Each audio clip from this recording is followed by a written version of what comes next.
वडसा में कांग्रेस का नया जनप्रिय चेहरा भारती संदीप दहीकर चर्चा में। नगराध्यक्ष पद के लिए भारती दहीकर ने कांग्रेस से पेश की दावेदारी। महिला सशक्तिकरण और विकास के मुद्दों पर सक्रिय है भारती दहीकर। वडसा में शिक्षित और कर्मठ महिला नेतृत्व की उम्मीद, भारती दहीकर अग्रणी। कांग्रेस कार्यकर्ताओं में जोश, भारती दहीकर को टिकट मिलने की उम्मीद बढ़ी। वडसा में कांग्रेस का नया जनप्रिय चेहरा उभरा।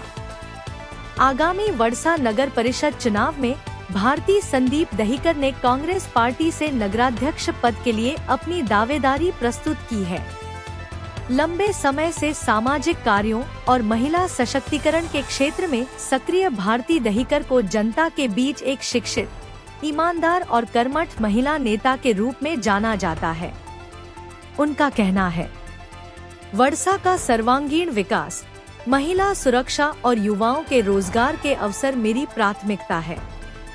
राजनीति मेरे लिए सेवा का माध्यम है और मैं वडसा को विकास के मार्ग पर आगे ले जाना चाहती हूँ।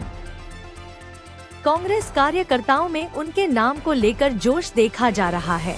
वहीं स्थानीय नागरिकों में भी यह चर्चा तेज है कि क्या पार्टी भारती संदीप दहीकर को मौका देकर वडसा में एक शिक्षित महिला नेतृत्व को आगे बढ़ाएगी।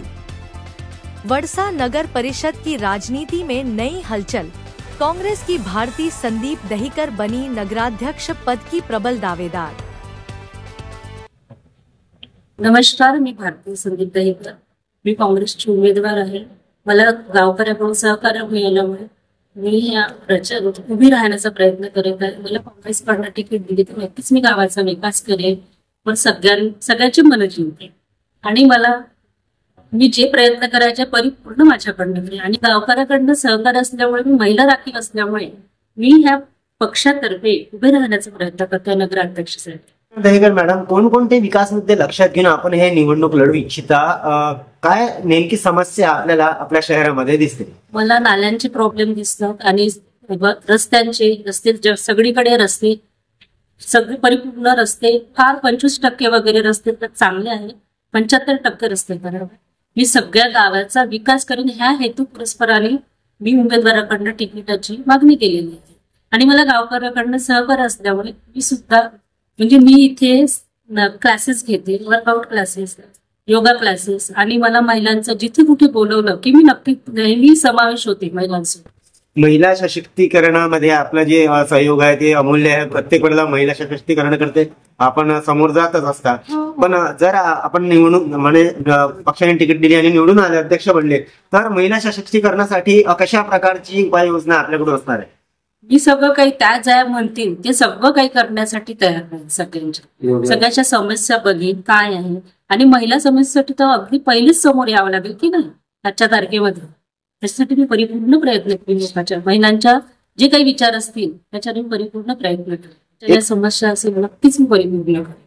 आणि मला माहिती आहे की गावामध्ये मला सगळेजण आतापासूनच सहकार्य करत आणि सगळ्यांचा पाठिंबा आहे की तुम्ही करू शकता। आतापासून माझ्याजवळ समजा घेऊन प्रश्न घेऊन आलेले की तुम्ही आम्हाला हे करून द्या, ते करून द्या, मी नक्कीच पदावर आले की नक्कीच मी करेन। आतापासून वाढलेले आहे आणि मी सगळ्यांना म्हटलं की नक्कीच मी करेन।